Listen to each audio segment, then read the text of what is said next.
कलाल भाई के अच्छे नहीं आपके अच्छे, क्योंकि औरंगाबाद विधानसभा में आप जो मतदार संघ से थे, उन्होंने खासकर आपके मतदार संघ के लिए वंचित का बटन दिया था, उसके लिए आप सच बात की।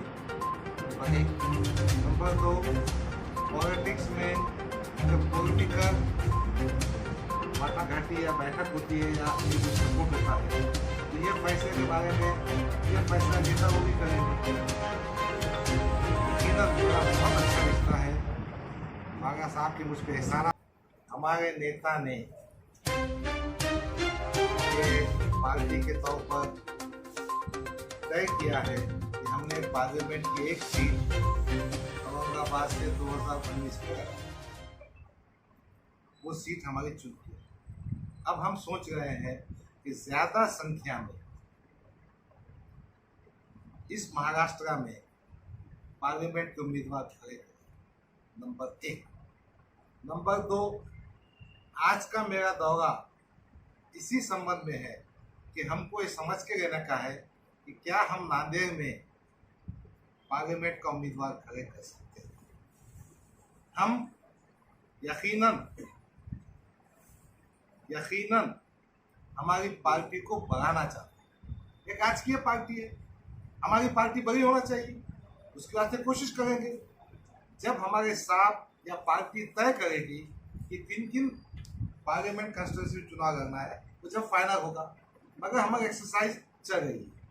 दूसरी बात जो हमारे पत्रकार साहब ने पूछा कि देश में 2, एक एनडीए बना है, एक इंडिया बना है, Indian national developmental inclusive alliance, एक है एनडीए, नेशनल डेमोक्रेटिक अलायंस।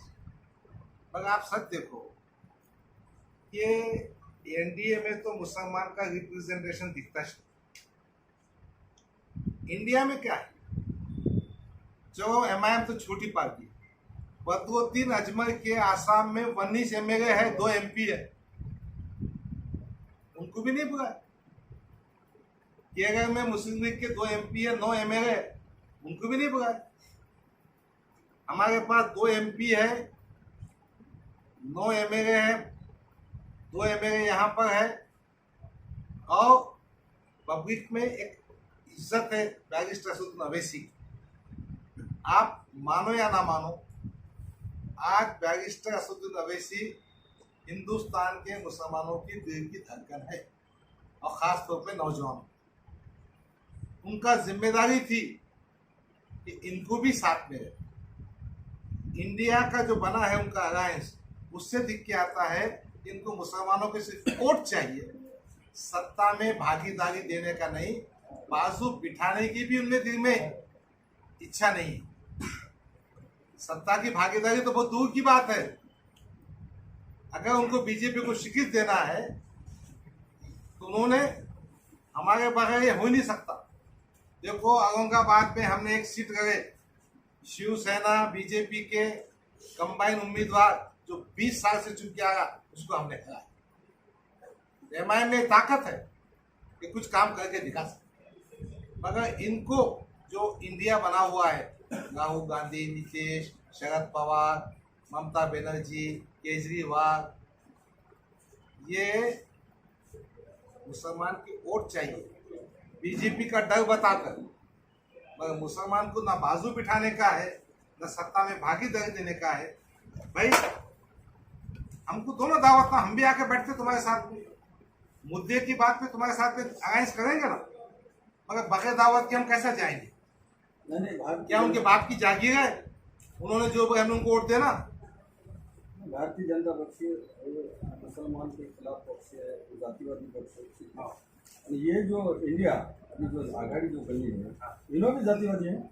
अरे भाई, ये सॉफ्ट बातें हैं। कैसी बातें समझ के लो।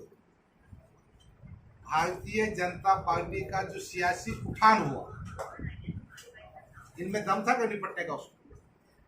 भाई, ममता बनर्जी एनडीए का पार्टनरशिप थी, नहीं थी। नीतीश बीजेपी के साथ गवर्नमेंट में कितने साल था? अभी अजीत पवार का गठ किसके साथ में है? बघा, ये जो सो कार्ड सेकुलर ग्रुप बना है, इनके भी धागे धोगे बीजेपी से जुड़े भी हैं। जो हम हिस्ट्री को, इनके पास्ट को निकाल दें। अगर वो नेक नियति से, ईमानदारी से ये चाहते हैं तो आपने सबको साथ में रहना पड़ेगा। और बीजेपी को हराना हमारा भी ऑब्जेक्ट है, मगर तुमको हमारी पॉलिटिकल पार्टी नहीं चाहिए। नहीं एमआईएम को क्यों नहीं बुलाया, बस रीजन? अगर तो वो उनसे पूछा ना भाई, हमसे क्या पूछ गए तुम? असल में कैसा है, उनके जहन में क्या बात है, हो सकता है एमआईएम की कोई अहमियत नहीं होगी, उनके जहन में कुछ और डर खौफ होगा, उनको दिखता मुसलमान की बात करे। पक्का विश्वास है कि एमआईएम बीजेपी की बी टीम है। अरे भाई जान दो, बहुत होगा बी टीम सी टीम। जो उनके अलायंस पे थे महबूबा मुफ्ती, वो बी टीम नहीं है, अभी बी टीम हो गए। क्या बात कर रहे भाई, क्या सर बात? भोकर नगर पालिका में अपने उम्मीदवार उतारेंगे क्या? हाँ, ये अच्छा सवाल पूछे। वही डिक्लेयर करने का इंशाअल्लाह निपटाएंगे और जिम्मेदारी से उतारेंगे। तो यू टर्न तो नहीं होंगे इसके पहले जैसा हुए थे? तो भाई पिछली बात जो हो चुकी, मैं उस वक्त ना मैं प्रदेश का अध्यक्ष था, मैं जवाबदार था।